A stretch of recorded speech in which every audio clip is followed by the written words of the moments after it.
আসসালামু আলাইকুম বন্ধুরা, আশা করি সবাই ভালো আছেন। ভোলা গ্রাফিক্স ইনস্টিটিউট আপনাকে স্বাগতম।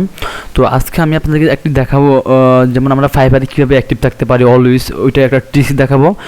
যেমন অটো রিপ্লেস একটা এক্সটেনশন আছে, ওইটা ইউজ করবো আমরা কীভাবে, ওইটা দেখাবো।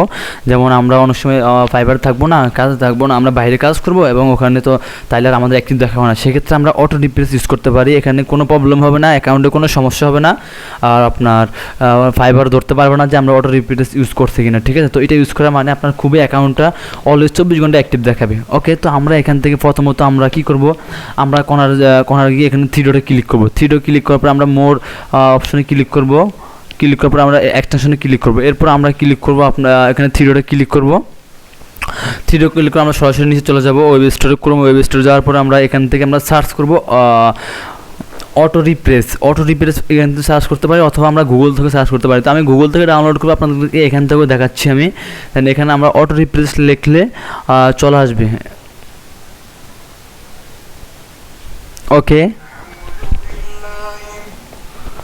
ওকে, তো চলে আসলো। দেখেন চলে আসার পরে দেখুন আমরা এই একটা চলে আসলো। এরপর আমরা দেখাবো গুগল থেকে আমরা কীভাবে ডাউনলোড করবো। তো আমরা গুগল থেকে সরাসরি অটো রিপ্লেস প্লাস লিখে সার্চ করব। তো ওইটা সবচেয়ে বেটার, ওইটাই সবচেয়ে ভালো, আপনি ইউজ করতে পারেন। ওইটা ইউজ করলে অলওয়েজ অ্যাক্টিভ দেখাবে।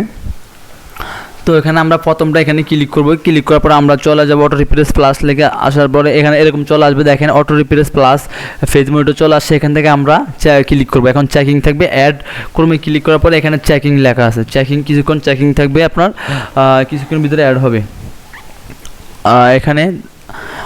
ওকে, তো আমাদের এটা অ্যাড হয়ে গেলো। এখন আমরা যেটা করব, আমরা ওখান থেকে এটা ফিন করতে হবে। ফিন করব আমরা, তো আমরা এখানে ক্লিক করে এটাতে আমরা ফিন করব। ওকে, তো দেখেন এখন আমার চলে আসছে, আইকনটা চলে আসছে, অটো রিপ্লেসের আইকনটা এখানে চলে আসছে আমার কর্নারে।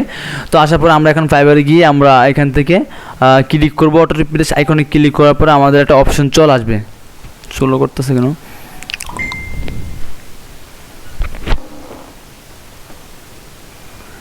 ওকে, তো এখানে ক্লিক করার পর দেখেন এরকম চলে আসছে 5 second, 10 second, 5 minute, 10 minute, 15 minute. আপনি চাইলে যে কোনো একটা ইউজ করতে পারেন, কিন্তু আমরা 5 মিনিট ইউজ করবো। কারণ আমরা যদি আপনার 15 সেকেন্ড, 5 সেকেন্ড পর দিই, তাহলে কিন্তু আমাদের বুঝবে, ফাইবার বুঝে ফেলবে। ঠিক আছে, এত ঘন ঘন রিপ্লেস। তো আমরা এখান থেকে প্রথমত আমি 5 সেকেন্ডই দেখাই আপনাদেরকে, 5 সেকেন্ডে আমি আপনাদের দেখাবো। তো 5 সেকেন্ড আমরা সিলেক্ট করব। এখান থেকে 5 সেকেন্ড সিলেক্ট করে আমরা স্টার্টে ক্লিক করব। ওকে, দেখেন এখানে টাইমিং শো করবো আমাদের, এখানে এখনও শো করতেছে না, এখানে স্টপ। ওকে, দেখেন টাইমিংটা শো করছে, এখানে 5 সেকেন্ড আমাদের টাইমিংটা শো করলো। ওকে, তো এখন দেখেন 5 সেকেন্ড পর অটোমেটিকলি রিফ্রেশ হবে। আমি ধরবো না, মাউস ছেড়ে দিলাম, দেখেন অটোমেটিকলি রিফ্রেশ হলো। ঠিক আছে, তো আমরা 5 সেকেন্ড দিব না, আমরা 5 মিনিট দিব। 5 মিনিট দিলে আর কোনো সমস্যা হবে না, আমাদের অ্যাকাউন্টে প্রবলেম হবে না, আর ফাইবার বলতে পারবে না যে আমরা অটো রিফ্রেশ ইউজ করতেছি। ঠিক আছে, তো এখান থেকে আমরা এখানে দিব। ওকে, দেখেন এভাবে আপনি অটো রিফ্রেশ ইউজ করতে পারেন এবং আপনার অ্যাক্টিভিটি বাড়াতে পারেন। তো আজকের ভিডিও পর্যন্ত, ভালো লাগলে অবশ্যই আমার চ্যানেলটি লাইক, কমেন্ট, শেয়ার, সাবস্ক্রাইব তো অবশ্যই করবেন। তো দেখাবো নেক্সট ক্লাসে ভালো একটি ভিডিও নিয়ে আসবো। তো সেখানে সবাই ভালো থাকবেন। আল্লাহ হাফিজ।